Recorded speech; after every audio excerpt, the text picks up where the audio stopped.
በስመ አብ ወወልድ ወመንፈስ ቅዱስ አሐዱ አምላክ አሜን። እኛ የምንኖረው እዩኝ ብሎ በሚጮህ ዓለም ውስጥ ነው።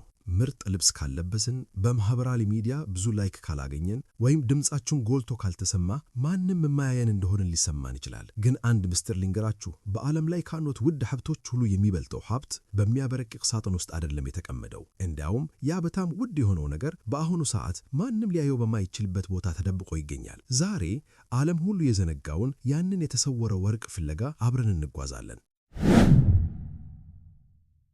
ሰላምን ተዋወቋት። ሰላም ልክ እንደ ጥላ ሆናለች። ሁሉም ሰው በሚያበረቅቁና አዳዲስ በሆኑ ነገሮች ላይ ተጠምዷል። ሰላም ደግሞ በውጭ በኩል እንደ ወርቅ የምታበራ ስላልመሰላት ለሰዎች የምታበረክተው ምንም ነገር ያለ አይመስላትም ነበር። ከብዙ ዘመናት በፊት ታላቁ ነቢዩ ሳሙኤል እንኳ ይህ ስህተት ገጥሞት ነበር። ሳሙኤል ረዥምና ጠንካራ የሆኑትን የዳዊትን ወንድሞች ባየ ጊዜ በእውነት ንጉሡ ይሄ ነው ብሎ ነበር። እግዚአብሔር ግን እንዲህ አለው፣ አይደለም፣ ሰው ውጩን ያያል፣ እኔ ግን ልብን አያለሁ።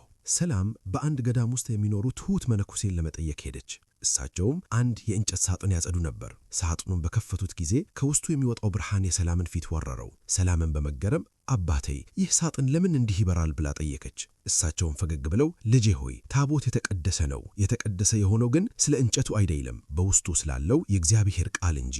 አንቺም ልክ እንደዚህ ሆነሽ አሏት። የአንቺም ነፍስ ልክ እንደ ታቦት ናት። ሰዎች የሚያዩት ልብስሽን ወይም ዝምተኛ መሆንሽን ሊሆን ይችላል። እግዚአብሔር ግን በውስጥሽ ያለውን ደግነትሽን፣ ጸሎትሽን፣ ፍቅርሽን፣ ያንን የተሰወረ ወርቅ ያያል። በውስጥሽ የተሰወረ ወርቅ እንዳለ ካወቅሽ በኋላ ሰዎችን ለማስደመም መሞከርሽን ታቆሚያለሽ። ይልቁንም እግዚአብሔርን ደስ ለማሰኘት ትጥሪያለሽ። የዓለም ፈጣሪ በፈገግታ እያየሽ መሆኑን ካወቅሽ በሺዎች የሚቆጠሩ ተከታዮች አያስፈልጉሽም። ልጆች ሆይ ስሙ።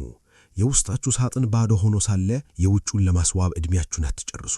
የእናንተ ዋጋ የሚገኘው በስልክ መስታወት ላይ ሳይሆን በመንፈሳችሁ ውስጥ ነው። እናንተ የቅዱስ መንፈስ ማደሪያ ታቦት ናችሁ። ስለዚህ ራሳችሁን በክብር ጠብቁ፣ በደግነት ተናገሩ፣ በፍቅር ኑሩ።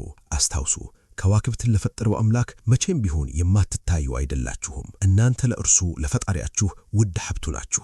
ይህንን ቪዲዮ ስለተመለከታችሁ እናመሰግናለን። በውስጣችሁ ያለውን ወርቅ ዛሬውኑ ማብራት ጀምሩ። ቪዲዮውን ከወደዳችሁት ላይክ በማድረግ ለጓደኞቻችሁ አጋሩ። በሚቀጥለው ታሪክ እስክንገናኝ ልዑል እግዚአብሔር ከእናንተ ጋር ይሁን።